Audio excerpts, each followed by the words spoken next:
Good day, this is News Compact reaching you from Olusola television. I am Olusola Iyanuoluwa. First headlines. Tinubu inaugurates NRS headquarters. ADC convention and Aregbesola's remark stir political reactions in Abuja. Federal High Court grants El-Rufai bail in ongoing corruption case. Bandits demand 30 million naira ransom for kidnapped UNIJOS student. Ndume says insecurity can end in 6 months if government shows political will. Now the news in details.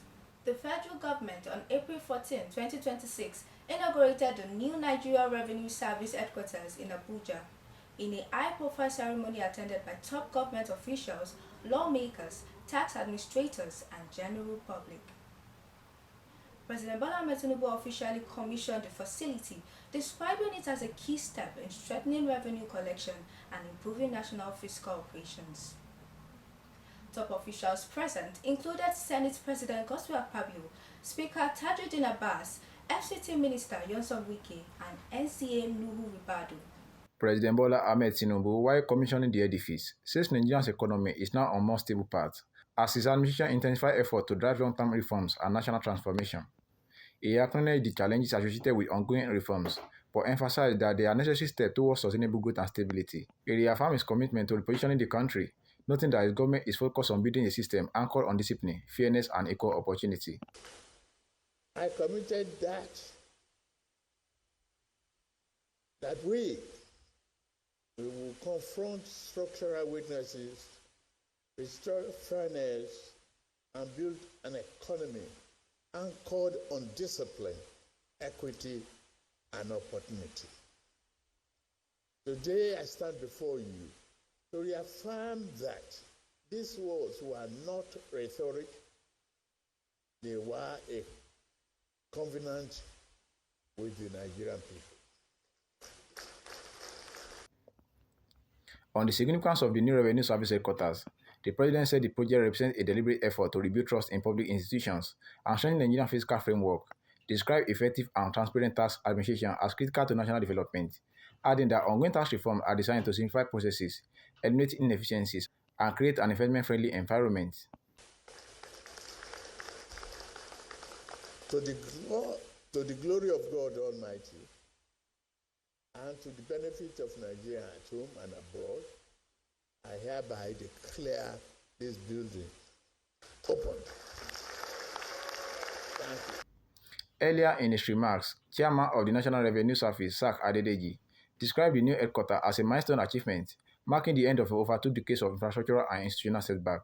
He noted that the transition from the Federal Inland Revenue Service to the National Revenue Service reflects a broader strategy to modernize the Nigerian revenue system and ensure fiscal sustainability. Adedeji commended the Tinubu administration for what he described as both necessary reforms, adding that the ongoing transformation of the revenue sector signals a renewed commitment to economic stability and future growth. Your Excellency, Mr. President, this moment is inseparable from your leadership and the reform agenda you've courageously advanced.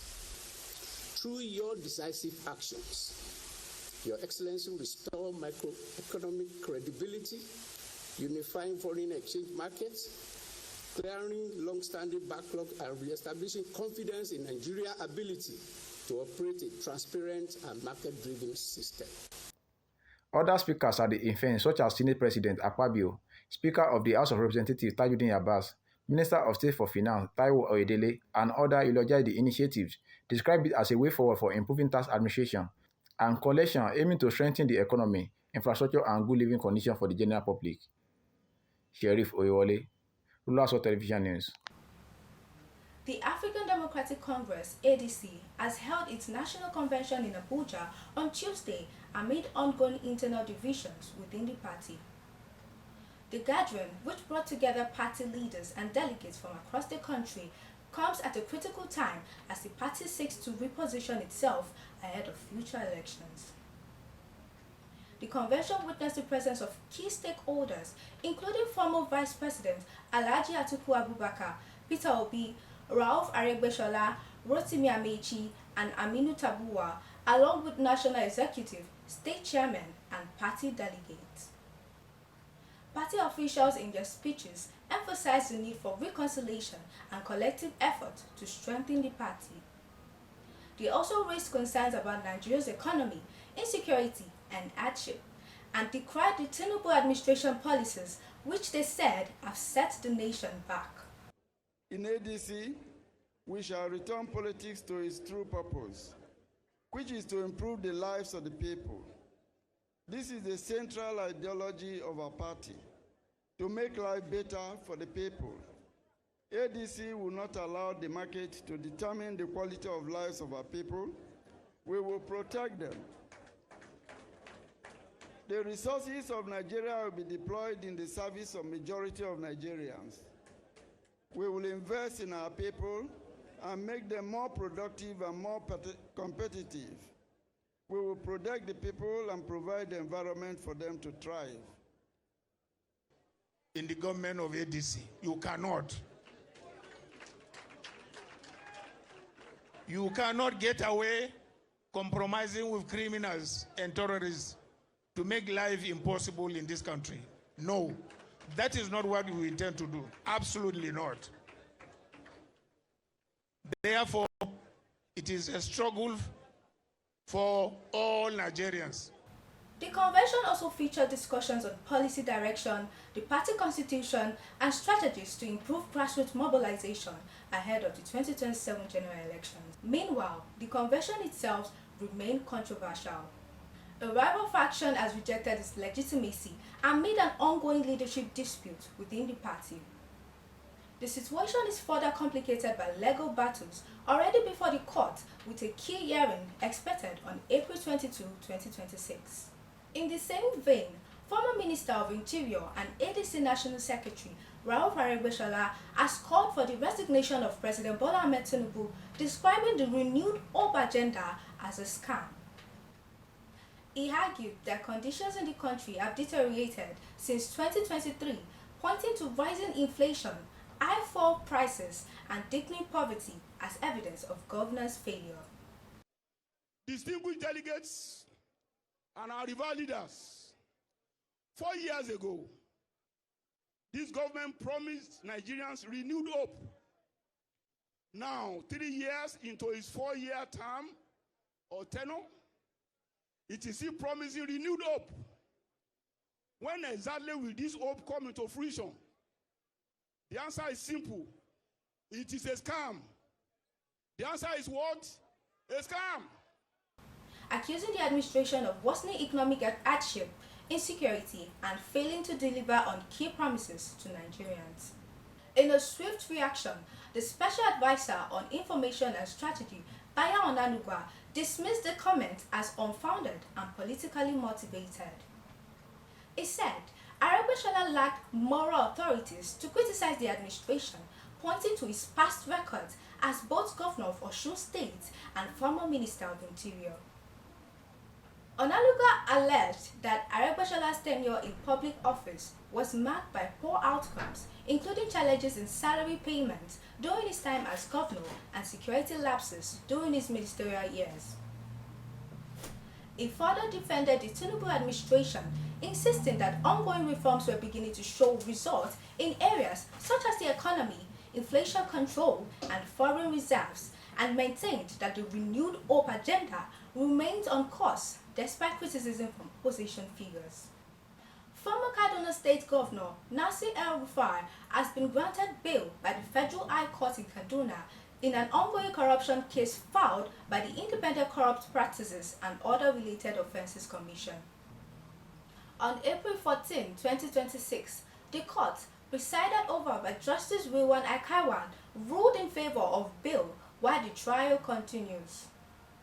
Now, to the conditions attached to the ruling. The court granted bail on a 200 million naira bond with 2 sureties required, including one with verifiable landed property and valid documentation. El-Rufai is also expected to comply with strict reporting conditions to the relevant anti-corruption authorities as the case proceeds. The former governor is facing charges bordering on alleged financial misconduct, abuse of office, and mismanagement of public funds, allegations he has denied in court. A University of Jos student has been abducted by armed bandits along the Kaduna-Jos highway. The incident came to public attention on April 14, 2026, amid rising concerns over insecurity on major travel routes in northern Nigeria. According to reports, the student was kidnapped while traveling along the highway, an area known for recurring attack. The abductors are demanding 30 million naira ransom for his release as the family faces growing pressure during ongoing negotiations. Reports also suggest that footage of the victim in captivity has been circulated, increasing public concern and calls for urgent action. Student groups and members of the public are calling for swift security intervention and improved protection along the highway. Authorities are yet to issue a detailed update on rescue efforts. Senator representing Borno South, Ali Ndume, says Nigeria's insecurity can be decisively addressed within 6 months if the federal government demonstrates strong political will and commitment. The statement was made on April 13, 2026, during an interview on China's television Politics Today program. Now to his key remarks. Ndume argued that ending insecurity is not about complaints, but about decisive action, proper training, and full equipment of the armed forces. He stressed that if government is serious, insecurity affecting part of the country could be significantly reduced within a short period. He also expressed concerns over repeated attacks on military personnel, describing the situation as alarming and a sign of deeper operational gaps. Ndume called for improved intelligence gathering, better funding, and increased use of technology such as surveillance systems and drones to strengthen military operations.